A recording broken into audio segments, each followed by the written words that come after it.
እንዴት ደከመኝ መሰለሽ። ከየት መጣ በዚህ ሰዓት? ከስራ እኮ መጥቼ ደከመኝ በጣም እንዴ በጣም ደከመኝ። ታስታውቃለህ? የመጣሁት አንቺ ምሳ ሰዓት ምን እየጠጣሽ ነው? እየጠጣሁ አይገርም። የጨጓራ ጁስ ነገር ጥሩ ነው። መስማም እንዴት እንደምጣፍጣ ቆንጆ ነች። ለጾም ቆንጆ ነው። አሪፍ ነው። በጣም አሪፍ ነው።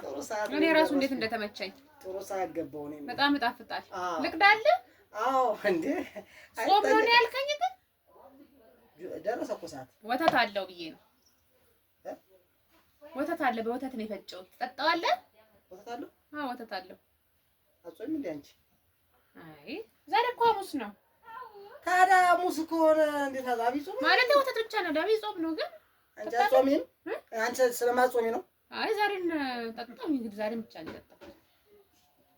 አይ አንተም ዛሬ ጠጣው? አሁን እንጠጣ። ለጨጓራ ጥሩ ነው። ጨጓራ ነው ማፈኛል እኮ። አዎ ፓፓያ ምናምን ነው። ወተትም አለ። አሪፍ ነው ለጨጓራ። ጨጓራ ቆንጆ ነው። አዎ ወተት የለውም። ዝም ብለሽ ቅጂ። አለ ወተት የለውም። እያየሁት አይደል እንዴ? የለውም። ቅጂ ካልከኝ ልቅዳው እንጂ ወተት አለው። አለው። እርግጠኛ ነሽ? አዎ እርግጠኛ ነኝ። አይደል እንዴ? በቃ ሌላ አዘጋጅልኝ። ሌላ ወይ ሌላ የለም። ይሄ ብቻ ነው። የለም። ምን አይነት ሰው ነሽ አንቺ? ሌላ ብታረጊልኝ ምን? እንግዲህ ሌላ የለም። ምን ላድርግ? ብፈጭልህ ደስ ላይ ነበር። ይቅርታ በጣም ደህና ዋል። መጀመሪያም ስገባም ደስ አላለሽም?